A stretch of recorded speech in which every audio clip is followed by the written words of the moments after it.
গত ফেব্রুয়ারিতে শুরু হওয়া ইরান সংকট আসলে কোথায় গিয়ে থামবে সেটা এক বিশাল প্রশ্ন।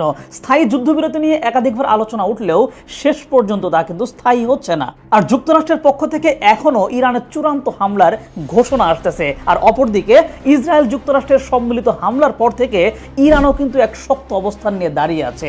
কৌশলগত অস্ত্র হিসেবে হরমুজ প্রণালীর পূর্ণ নিয়ন্ত্রণ এখন নিজের কাছে ধরে রেখেছে। ফলে বিশ্ব জ্বালানির বাজার এখনো স্থির না। পুরো পৃথিবী এখনো এই মধ্যপ্রাচ্য সংকটের ভবিষ্যৎ নিয়ে গভীরভাবে চিন্তিত।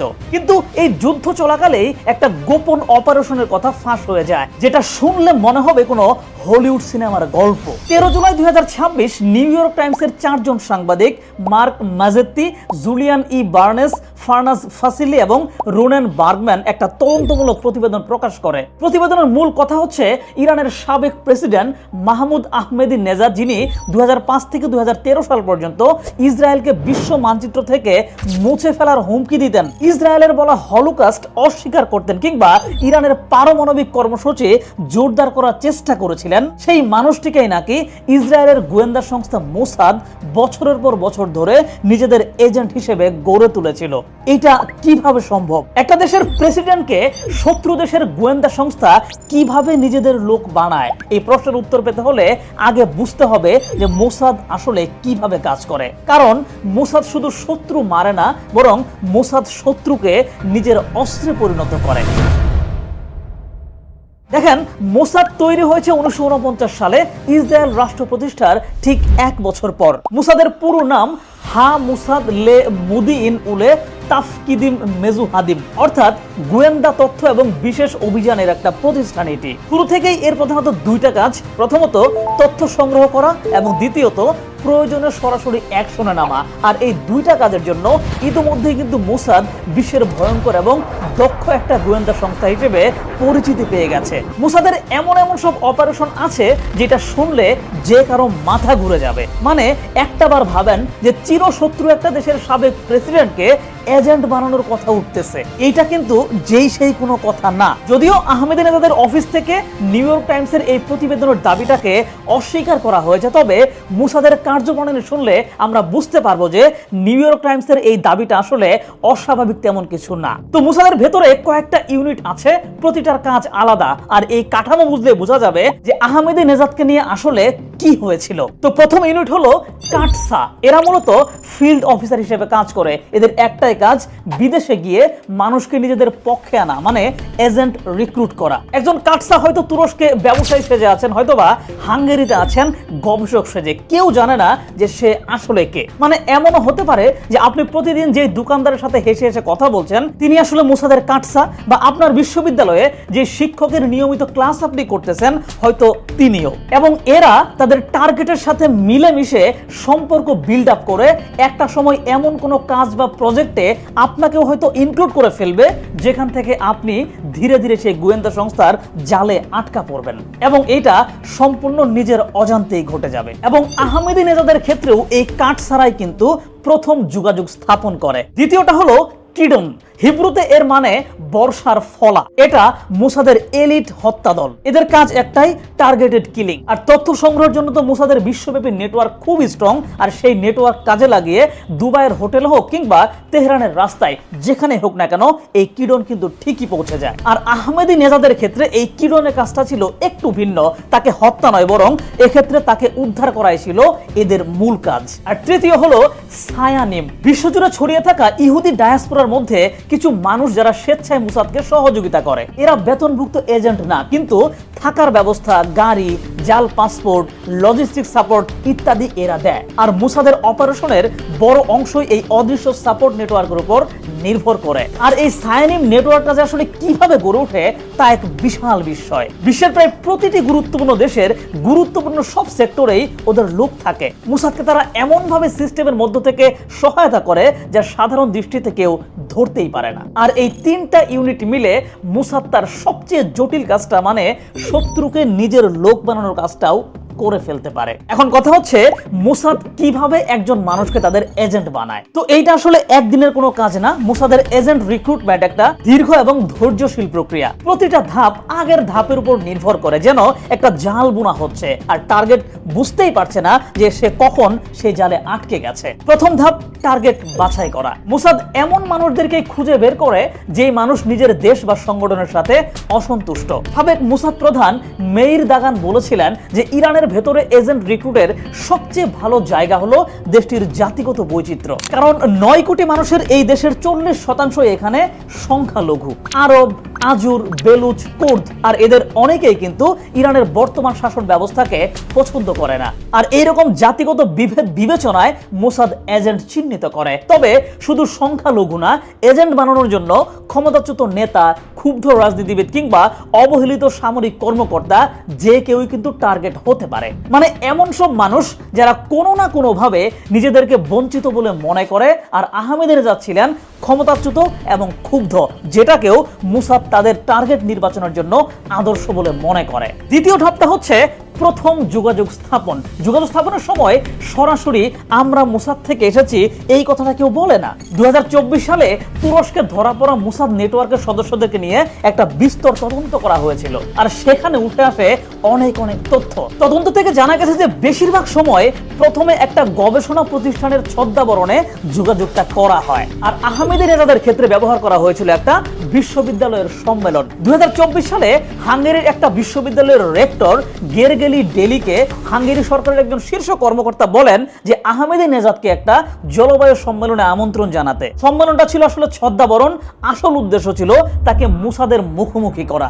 একটু ভেবে দেখেন, একটা আন্তর্জাতিক একাডেমিক সম্মেলন, বিশ্ববিদ্যালয়ের রেক্টর নিজে আমন্ত্রণ জানাচ্ছেন আহমেদিনেজাদকে। আর আহমেদিনেজাদ সেখানে গেছেন গবেষণা নিয়ে কথা বলতে, কিন্তু আসলে সেখানে তার জন্য অপেক্ষা করতেছিল মোসাদের এজেন্টরা। এরকম বিভিন্ন বড় বড় প্রোগ্রাম, সম্মেলন, ডায়লগ ইত্যাদির আড়ালে প্রথম যোগাযোগটা তারা স্থাপন করে। তৃতীয় ধাপ বিশ্বাস অর্জন। মানে তারা টার্গেট করেছে, টার্গেটের সাথে যোগাযোগ স্থাপন করেছে, এবার বিশ্বাস অর্জনের পালা। আর এই পর্যায়ে মোসাদ তাড়াহুড়ো করে না। তুরস্কের তদন্ত থেকে দেখা গেছে প্রথমে টার্গেটকে ছোটখাটো গবেষণার কাজ দেওয়া হয় যাতে সে মনে করে এটা একটা নিরীহ কিছু, তারপর আরেকটু বড় কাজ, তারপর আরেকটু বড়, এবং প্রতিটা ধাপেই টার্গেট একটু একটু করে কিন্তু গভীরে ডুবে যাচ্ছে, কিন্তু সে সেটা বুঝতে পারতেছে না। কারণ প্রতিটা একক কাজ আবার আলাদাভাবে নিরীহই মনে হয়। এখানে শুধু গবেষণার কথা বলা হচ্ছে, কিন্তু প্রকৃতপক্ষে এই কাজটা গবেষণার বাইরে অন্য কিছু হতে পারে। টার্গেট যেই পেশায় আছে তাকে ওই ধরনের কাজ দিয়ে কিন্তু ধীরে ধীরে লাইনে আনা হয়। মনে করেন আপনি একজন শিল্পী এবং গান করতে আপনার খুবই ভালো লাগে। হঠাৎ দেখলেন যে আপনাকে বেশ ভালো একটা গানের প্রজেক্ট দেওয়া হলো, আপনি সেটা গ্রহণ করলেন। এরপর গোয়েন্দা তাদের নেটওয়ার্কের মাধ্যমে আপনাকে আরো কিছু কাজ দিল। আপনি তো কাজ করতেছেন একজন শিল্পী হিসেবেই, এদিক সেদিক এত কিছু ভাবার সময় হয়তো আপনার নাই, কিন্তু আপনি কাদের কাজ করতেছেন সেটা হয়তো আপনি জানেনই না আসলে। এরপর একদিন বিদেশি কোনো একটা অ্যাওয়ার্ড অনুষ্ঠানে আপনাকে আমন্ত্রণ জানানো হলো, আপনি গেলেন, তাদের খরচে আপনি ঘুরলেন, থাকলেন, মাস্তি করলেন, এরপর অ্যাওয়ার্ড নিয়ে ফিরে আসলেন। আর এরপর আপনাকে জানানো হলো যে আপনি আসলে যা যা করেছেন তার সবই একটা গোয়েন্দা সংস্থার টাকায় করে ফেলেছেন, এবং তাদের সাথে আলোচনা, ঘোরাফেরা কিংবা ওদের ওইখানে আপনি যা যা করেছেন সবকিছুর রেকর্ড তাদের কাছে আছে। আর এবার আপনাকে তাদের হয়ে কাজ করতে হবে। মানে আপনি নিজের অজান্তেই তাদের এজেন্ট হয়ে গেলেন। আর আহমেদিনেজাদের ক্ষেত্রে কিন্তু এই প্রক্রিয়াটা আরো পরিশীলিত ছিল এবং আরো সূক্ষ্ম ছিল। বুদাপেস্টের প্রথম বৈঠকের পর একাধিক গোপন বৈঠক হয়েছে বলে নিউ ইয়র্ক টাইমস জানিয়েছে। আর এর মধ্যে একটা বৈঠকে মোসাদের প্রধান ডেভিড বার্নিয়ান নিজে এসেছিলেন। কেন? কারণ আহমেদিনেজাদ একজন সাবেক রাষ্ট্রপ্রধান, তাকে সাধারণ কাটসা দিয়ে ম্যানেজ করাটা আসলে ঠিক হবে না। তাকে বোঝাতে হবে যে ইসরায়েলের সর্বোচ্চ পর্যায়ে তাকে অনেক বেশি গুরুত্ব দিচ্ছে।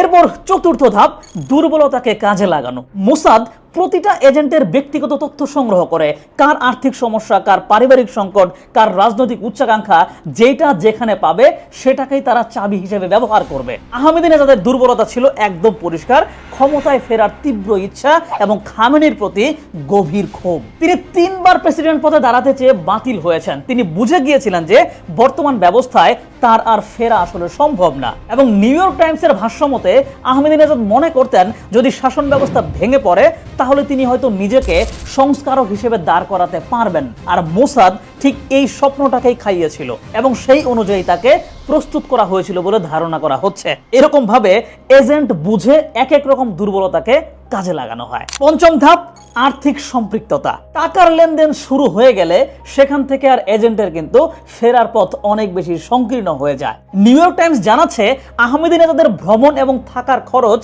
মোসাদ বহন করত। তার মুখপাত্র আলী আকবর জাভান ফেকরকে সরাসরি গোপন অর্থ প্রদান করা হতো। আর একবার এই টাকা নেওয়া হয়ে গেলে তিনি পুরোপুরিভাবে আর মুক্ত নন, কারণ এই তথ্য ফাঁস হয়ে গেলে ইরানে তার কিন্তু মৃত্যুদণ্ড হবে। ফলে বুঝতেই পারতেছেন যত উঁচু পদের মানুষই হোক না কেন ধীরে ধীরে বিভিন্ন ধাপের মাধ্যমে কিন্তু তিনি মোসাদের এজেন্টে পরিণত হয়ে যান। এই 5 ধাপ মিলে মোসাদ ধীরে ধীরে একজন মানুষকে এমন এক জায়গায় নিয়ে আসে যেখান থেকে সে আর পিছনে ফিরতে পারে না। আহমেদিনেজাদ হয়তো ভেবেছিলেন যে তিনি মোসাদকে ব্যবহার করতেছেন তার ক্ষমতায় ফেরার জন্য, কিন্তু বাস্তবে মোসাদ তাকেই ব্যবহার করছিল। আর আহমেদিনেজাদ একজন সাবেক রাষ্ট্রপ্রধান, এই জন্য তার ব্যাপারগুলো ছিল অন্য সবার চাইতে বেশ কিছুটা আলাদা। যাই হোক, এই পুরো রিক্রুটমেন্ট প্রক্রিয়ার চূড়ান্ত পরীক্ষাটা আসে কিন্তু 2026 সালের 28 ফেব্রুয়ারি, মানে ইরান যুদ্ধ শুরুর দিন। পরিকল্পনার নাম ছিল অপারেশন রোরিং লায়ন। পরিকল্পনাটা ছিল কয়েকটা ধাপে। প্রথমেই বিমান হামলায় ইরানের রাজনৈতিক এবং সামরিক নেতৃত্ব ধ্বংস করা,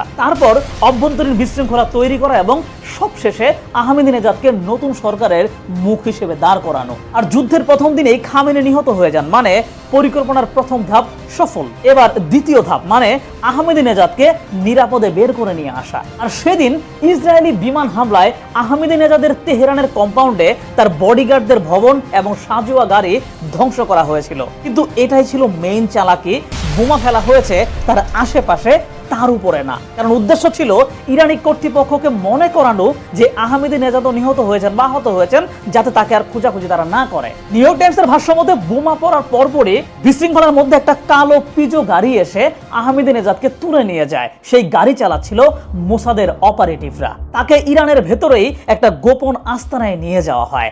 একবার একটু ভাবুন, তেহরানে বোমা পড়ছে, ইরানের রাজধানীতে সবকিছু তছনছ হয়ে গেছে, আর সেই মুহূর্তে মোসাদের লোকেরা ঠান্ডা মাথায় গাড়ি চালিয়ে সাবেক প্রেসিডেন্টকে নিয়ে যাচ্ছে নিরাপদ জায়গায়। হ্যাঁ, এটাই মোসাদ।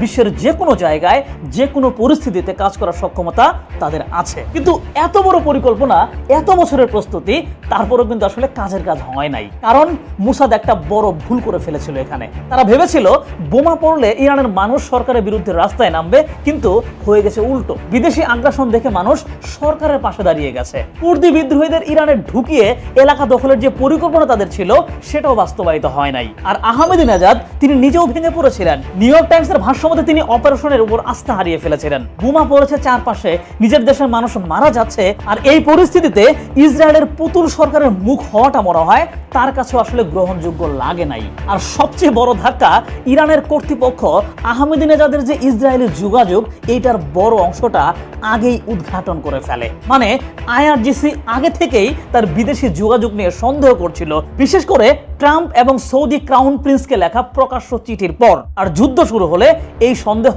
নিশ্চয়তায় পরিণত হয়। এরপর আহমেদিনেজাদকে 2026 সালের জুলাইয়ে খামেনির জানাজায় সংক্ষিপ্তভাবে দেখা গেলেও তার বর্তমান চলাফেরার স্বাধীনতা এবং রাজনৈতিক ভবিষ্যৎ সম্পূর্ণ অনিশ্চিত। ধারণা করা হচ্ছে তিনি হয়তো গৃহবন্দী অবস্থায় আছেন। মানে এত চৌকস একটা বাহিনীর পরিকল্পনা ব্যর্থ হলো। কারণ কি? কারণ আরেকটা চৌকস বাহিনী এর কিছু অংশ ধরে ফেলেছিল। মানে ইন্টেলিজেন্স এইভাবেই চলে। মানুষ বলে না যে তুমি চলো ডালে ডালে, আমি চলি পাতায় পাতায়, সেটার একটা বাস্তব প্রমাণ হচ্ছে এই ঘটনা। আর এই কারণে এখন মনে করা হয় যে আহমেদিনেজাদ অপারেশন আসলে মোসাদের ইতিহাসে সবচেয়ে উচ্চাভিলাষী ব্যর্থতা। তবে এর আগেও কিন্তু কয়েকবার মোসাদ ভুল করেছিল। যেমন 1973 সালে নরওয়ের লিলে হামারে মোসাদের কিরণ ইউনিট মিউনিক অলিম্পিকের হত্যাকাণ্ডের জন্য দায়ী আলী হাসান সালামেহকে খুঁজতে গিয়ে ভুল করে একজন নিরপরাধ মরক্কান ওয়েটারকে গুলি করে হত্যা করে। কারণ ছিল একটা ছবিতে দুইজনকে দেখতে মোটামুটি একই রকম লাগতেছিল, শুধু এই একটা প্রমাণের ভিত্তিতে হত্যার অনুমতিও দেওয়া হয়ে গিয়েছিল। আর নরওয়ের পুলিশ মোসাদের 6 এজেন্টকে সেখান থেকে গ্রেফতার করে এবং পুরো অপারেশনটা তখন প্রকাশ হয়ে যায়। মানে এইখানেও একটা বড় ধরনের ব্যর্থতা।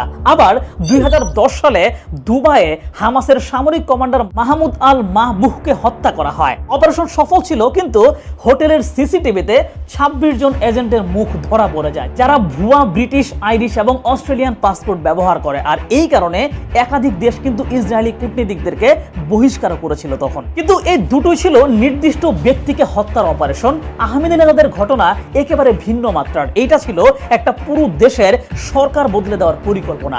বছরের পর বছর ধরে একজন সাবেক রাষ্ট্রপ্রধানকে গড়ে তোলা হয়েছে, যুদ্ধকালীন পরিস্থিতিতে তাকে উদ্ধারও করা হয়েছে, কিন্তু শেষ পর্যন্ত পুরো পরিকল্পনাটা ভেস্তে গেছে। তবে শেষ কথা হচ্ছে, মুসাদ একজন মানুষকে এজেন্ট বানাতে পারে, সেটা সাবেক প্রেসিডেন্ট হলেও। মুসাদ শত্রু দেশের পারমাণবিক বিজ্ঞানীকে রাস্তায় গুলি করতে পারে, অর্ধটন পারমাণবিক নথি তেহরান থেকে চুরি করেও আনতে পারে এবং হাজার হাজার পেজার একসাথে বিস্ফোরণও ঘটাতে পারে। কিন্তু একটা জিনিস মুসাদ পারে না, একটা পুরো জাতিকে বদলে দেয়া। ইরানের মানুষ নিজেদের সরকারকে পছন্দ করুক আর না করুক, বিদেশি শক্তির হাতে দেশ তুলে দিতে তারা রাজি না। আর এই কারণেই আহমেদিনেজাদকে হয়তো এজেন্ট বানানো যায়, কিন্তু 9 কোটি মানুষকে এজেন্ট বানানো যায় না। আর এটাই সম্ভবত মুসাদ সহ যে কোনো গোয়েন্দা সংস্থার চূড়ান্ত সীমারেখা।